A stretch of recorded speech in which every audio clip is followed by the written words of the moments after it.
Now, as recently announced by the Morrison government, the ABC will receive, $3.3 billion over the next 3 years. Your money, by the way, thus ending an $84 million indexation freeze. Your tax dollars will continue to go to ABC programs like The Drum. According to the ABC, this show provides a tapestry of voices with a range of opinions and viewpoints.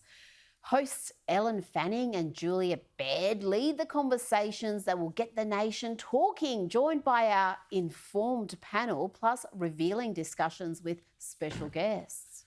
So, Rita, Rowan, what is The Drum's definition of an informed panel?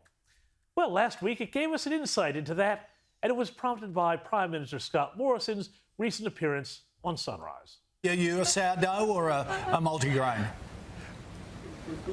Is that to me? Yeah. Oh, mate, Yeah. I'm just normal white bread toast. That's me. That exchange was about as innocuous as you can get, or so you would think. But to academic Nareen Young, a professor of Indigenous policy at the University of Technology in Sydney, it was a confronting manifestation of white privilege and patriarchy.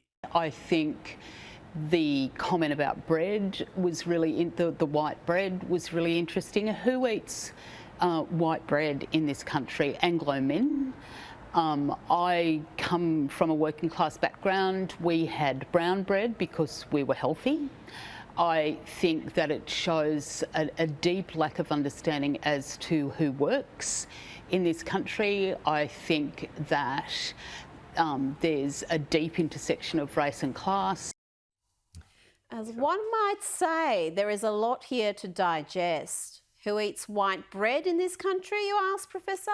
Answer, I don't know, people who like white bread, regardless of race, sex or class. Does this esteemed academic also think that Anglo men created baguettes, ciabatta and Turkish bread, just to name a few? As for her statement, I come from a working class background. We had brown bread because we were healthy. Talk about a ridiculous non sequitur. Did I pronounce that right? Sequitur, but that's okay. You did well, you did. Soon, the hashtag Brown Loaves Matter was flooding social media. And had Scott Morrison, that white bread supremacist that he is, said that he preferred brown bread, Young would have accused him of cultural appropriation, no doubt. And no one has more blue-collar cred than Nareen Young, she being a former chief executive of Diversity Council Australia. Try talking about that down the working man's pub. And now a professor who enjoys a salary of nearly $200,000 a year. And incidentally, has anyone told her that brown bread is more often expensive than white? And that it's also not always that much healthier? And surprise, surprise, host Ellen Fanning did not call out this idiocy or even challenge Young to back up her statement. Could it be that Ellen herself was terrified of being exposed as a class traitor? This comes from Ellen's own Twitter feed from 2020. Skills for the pandemic, bread making, first try, pretty happy with that. White bread, Ellen, how dare you? Oh, that looks good. I'm getting hungry. But what does Young think can offer the working class hope?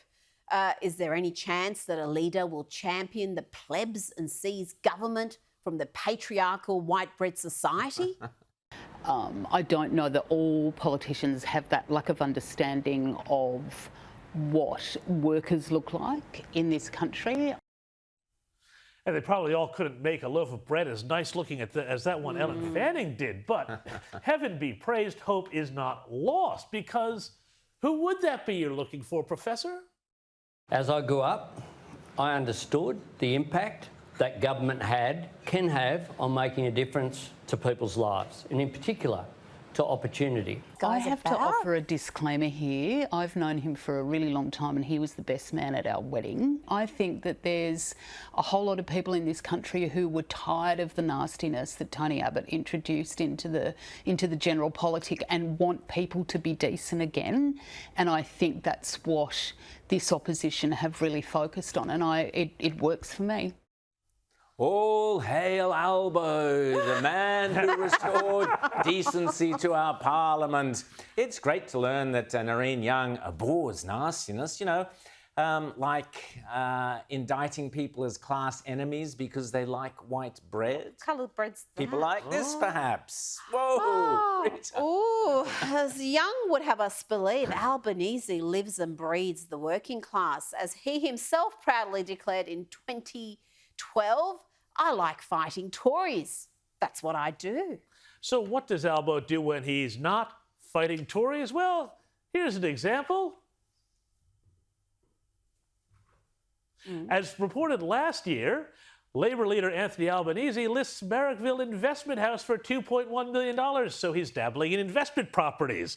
That same article also noted that Albanese owns another investment property in Dulwich Hill, a two-story duplex he bought in 2015 for $1.175 million. Any comment, Professor Young? Ellen Fanning, hello? Anybody out there?